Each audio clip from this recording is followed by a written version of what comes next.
इस संसार में यदि किसी का सबसे ऊंचा स्थान है, ध्यान देना, वो है जन्म देने वाली मां का।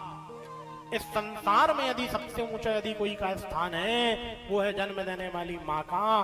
पुत्र पितृ ऋण से मुक्त हो सकता है बेटा, परंतु अपनी मातृ ऋण से जीवन में कदापि पुत्र मुक्त नहीं हो सकता। जगत में सबसे ऊंचा स्थान है तो वो है मां का।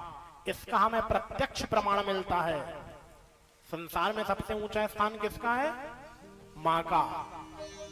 इसका प्रत्यक्ष हमें प्रमाण मिलता है कि जितनी भी माएं हैं, सारी माएं ऊंचे ऊंचे पर विराजमान हैं। आप देखिए, ज्वाला देवी, कांगड़ा देवी, नैना देवी, वैष्णो देवी, शारदा देवी, जितनी माताएं हैं ये सारे ऊंचे ऊंचे पहाड़ों में ही विराजमान है। ये हमें संकेत करती है बेटा, यदि किसी का सबसे ऊंचा स्थान है तो वो है मां का, वो है मां का, वो है मां का। पुत्र पितृ ऋण से मुक्त हो सकता है, परंतु अपने जन्म देने वाली मां के ऋण से कदापि पुत्र मुक्त नहीं हो सकता। हमारे शास्त्र में प्रमाण आता है कि यदि किसी ब्राह्मण का बालक सन्यासी हो जाए, दंड दीक्षा ले ले, दंडी स्वामी शंकराचार्य हो जाए, यदि उसका जन्म देने वाला पिता यदि उस दंडी स्वामी शंकराचार्य को कभी मार्ग पर मिले, तो उस दंडी स्वामी शंकराचार्य को अधिकार नहीं है कि वो अपने पिता के चरणों में गिर के उन्हें प्रणाम करे। वहां वेद कहते हैं, शास्त्र कहते हैं, उपनिषद कहते हैं, यदि ब्राह्मण का बालक सन्यासी है, दंडी है, उसका जन्म देने वाला पिता यदि उसे कभी मार्ग पर मिले, तो उस पिता को अधिकार है कि अपने पुत्र के चरणों में गिर करके प्रणाम करे, क्योंकि उसका बालक दंडी है, शंकराचार्य है। और यही वेद, यही शास्त्र, यही उपनिषद कहते हैं, यदि उस दंडी स्वामी शंकराचार्य की कभी जन्म देने वाली माओ से कभी मार्ग पर मिल जाए, तो दंडी शंकराचार्य को भी अधिकार है कि अपने मां के चरणों में गिर करके प्रणाम करे, अपने मां के चरणों में गिर करके प्रणाम करे, अपने मां के चरणों में गिर करके प्रणाम करे। जगत में सबसे ऊंचा है स्थान, सबसे ऊंचा स्थान किसका है? मां का। पुत्र बेटा रामदास पितृ ऋण से मुक्त हो सकता है, परंतु अपने जन्म देने वाली मां के ऋण से कदापि जीवन में पुत्र मुक्त नहीं हो सकता। और जिस बालक के जीवन में केवल मां का आशीर्वाद मात्र हो, इस व्यासपीठ से मैं कह रहा हूं, वह बालक जीवन में कभी असफल हो ही नहीं सकता। उसे फिर जीवन में कोई समस्या आ ही नहीं सकती, फिर उसके जीवन में कोई तकलीफें हो ही नहीं सकती, यदि केवल मां का आशीर्वाद मात्र बालक के जीवन में हो। एक भाव के माध्यम से इस बात को समझने का प्रयास कीजिए और बहुत ध्यान से समझिएगा। देखिए, चर्चा आती है, एक समय लंकापति रावण लंकेश ने मां जानकी जी का हरण कर लिया। रामायण की चर्चा, लंकेश ने मां जानकी जी का हरण कर लिया। तो जानकी जी की खोज के लिए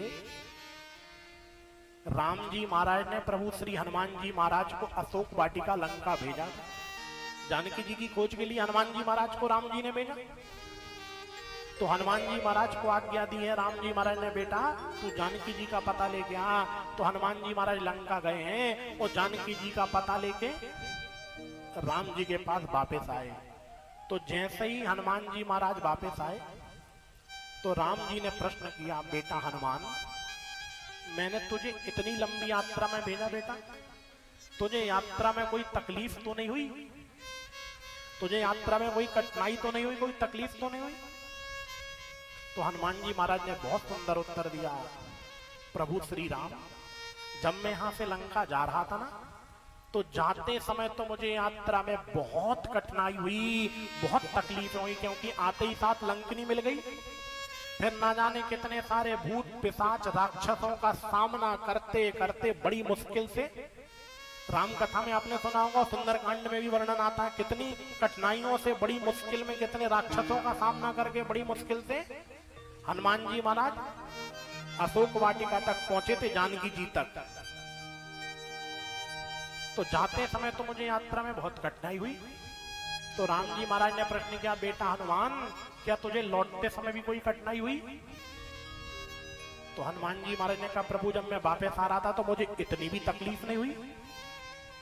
राम जी महाराज बोले कमाल की बात कर रहा है हनुमान, अरे भाई जिस मार्ग से व्यक्ति जाए और फिर उसी मार्ग से व्यक्ति को आना हो, भाई जाते समय जो कठिनाई आएंगी लौटते समय भी तो वह कठिनाई व्यक्ति को आनी चाहिए।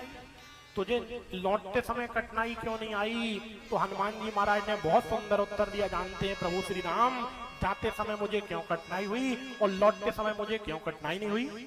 क्योंकि जब मैं यहाँ से लंका जा रहा था ना तो मेरी माँ का आशीर्वाद मुझे प्राप्त नहीं था, परंतु जब मैं लंका से वापस आया तो मेरी माँ जानकी का आशीर्वाद मुझे मिल गया, मेरी माँ जानकी का आशीर्वाद मुझे मिल गया। और जिस बालक के जीवन में केवल माँ का आशीर्वाद मात्र हो, फिर उसके जीवन में कोई कठिनाइयां, फिर उसके जीवन में कोई तकलीफें आ ही नहीं सकती, फिर उसके जीवन में कोई परेशानियां, केवल माँ का आशीर्वाद मात्र हो। प्रत्यक्ष प्रमाण मिलता है हनुमान जी महाराज का, उसके जीवन में फिर कोई कठिनाइयां हो ही नहीं सकती। कितनी महिमा वेदों में शास्त्रों ने गाई है, मातृ देवो भव पितृ देवो भव, परंतु विडंबना है संसार की, विडंबना है संसार की। आज के पुत्र कन्या अपने माँ पिता का ही निरादर कर रहे हैं, अपने माँ पिता का ही अपमान कर रहे हैं। देखिए संसार की चर्चाओं में मैं ज्यादा नहीं बोलूंगा, यदि संसार की सांसारिक चर्चा करनी हो तो 2-3 घंटे भी संसार की, घर गृहस्थी की, पुत्र कन्याओं की, बेटे बेटियों की, सबकी चर्चा हो सकती है। तो संसार की चर्चा में ज्यादा नहीं करूंगा, लेकिन फिर भी एक शब्द से आपको ये बात समझाने का प्रयास करूंगा। और बहुत ध्यान देना, जो पुत्र कन्याएं आजकल अपने माता पिता का अपमान कर रहे हैं, निरादर कर रहे हैं, एक शब्द से ये बात को समझने का प्रयास करना, बहुत ध्यान देना इन बात पे। पेड़ बूढ़ा ही सही, पेड़ बूढ़ा ही सही, लगे रहने दो, फल फूल नहीं देगा तो कम से कम छाया तो देगा ही देगा, कम से कम छाया तो देगा ही देगा। पेड़ बूढ़ा ही सही। अब माता पिता बूढ़े हो गए तो क्या उनका निरादर करोगे, क्या अपमान करोगे? पेड़ बूढ़ा ही सही, लगे रहने दो। अब फल फूल नहीं दे सकते, अब फल फूल का मतलब समझ गए ना? जब माता पिताजी से खूब नोटों की गड्डियां मिलती थी तो पेड़ बूढ़ा ही सही, लगे रहने दो, फल फूल नहीं देगा तो कम से कम छाया अर्थात अपना आशीर्वाद आपको देगा।